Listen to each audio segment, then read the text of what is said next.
Go ahead. Right, guys, so in this video I want to talk you guys through how I go through my sequence for setting up on the deadlift. Since this is the main thing that people need to get right with deadlift, since there's no eccentric portion of how you set up off the board with positioning, bracing, how you pull yourself into the bar, and wedge your hips into the barbell is going to be of crucial importance to whether or not you make a lift. So I have a pretty simple thing that I think about when I do first start the deadlift. So the first thing that you want to do is before you even pull yourself into the barbell or wedge is you first want to brace your core. And something that people get wrong about bracing is thinking that it's into the chest. Something that I will see lots of times is lifters will take a breath in and their shoulders will rise like that. We don't want that. We want to breathe into our diaphragm and expand our waist. And that's going to provide some more circumferential support throughout the lift, and we're going to be able to get a better leverage against the barbell. So either when I take my breath in, I'm thinking about doing is breathing in through my belly, expanding that, trying to get my diaphragm big, and then I also am going to breathe in and press the tongue to the top of my mouth. It's called the Valsalva maneuver. It's going to increase force and tension. So by pressing, so when you take your breath in, press your tongue up to the top of your mouth. It's going to create a lot more tension in your overall abdomen and whatnot. So you can either do this, how I like to do this is I do it before I go down to the barbell. This will be a top-down setup. So breathe in, brace, and then I go down. Why? So you can fit. Another way that you can do that is some lifters prefer this is getting down, setting their grip, and then breathing. I don't like that because I find that usually lifters have a hard time of actually actually pulling themselves into the barbell, right? But either way works, you just need to figure out what works for you. So before you pull slack out of the barbell, you want to first make sure that you're breathing in right. The second thing you want to do is think about pulling against the bar, and this is going to pull the slack out. And so what you use is heavy feet, keeping the knees out on both conventional and sumo deadlift, since you do need to have your knees out on conventional because you want them to track in line with your toes. And then you want to think about pulling your lats back, and think about like protecting your armpits, by pulling your back into the back pocket. There's some slack in the barbell like this. You don't want to hear a click when you pull. You don't want to hear this. You'll pull the slack out of the barbell by putting tension into your legs, pressing your knees out on either conventional or sumo.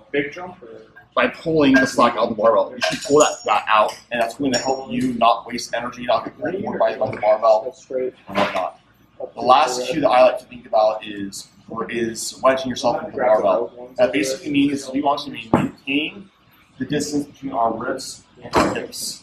And something you'll see lots of people do is they'll do this thing where they scoop their hips. So if you can come over here, I'll show you what that looks like. So scooping the hips is basically when you have posterior pelvic tilt, which is kind of like you have that round back action. That's usually because of scooping the hips. So what that looks like a lot of the times is lifters will do this. I didn't feel like coming tonight, but I did. The hips, they're kind of entering pelvic tilts. It makes it easier off the floor. What happens when you get to right here is you're going to have to get your erectors through while you're already fully lengthened, your hamstrings are already fully contracted. So that's why when you see lifters go like this, walked out, you have to go like that. So a really good exercise to help do this is cause depth. So you want to maintain that posterior pelvic tilt, maintain that this is between your ribs and your hips. So that kind of looks like is keeping the ribs up instead of stacking them down like how you would on a squat. So what I like to do is chest up and keeping my butt back. So what look like that is like this.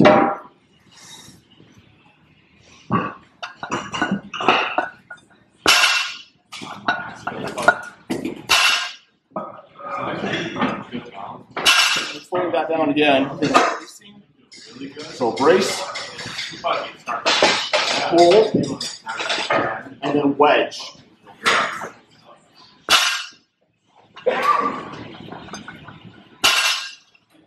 If you are able to do that, you're going to be able to have a lot better leverage against the barbell. Something I like to think about doing In biomechanics, this would be called a third-class lever system, which is like with a shovel.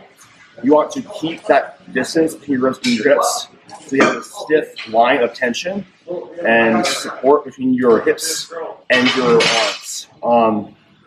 But yeah, that's my how I think about setting up on the conventional the deadlift and a sumo deadlift. A really, really good exercise to help do all these things will be pause deadlifts.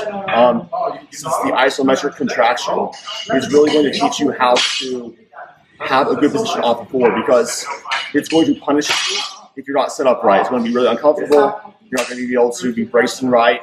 Also using beltless pause deadlifts are my favorite variation. Fuck. He's gonna edit that part. I'll fight for my country and make my father.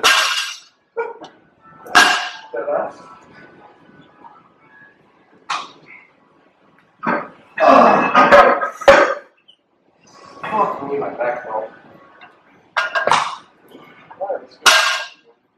Are you thrilled? Yeah. Oh.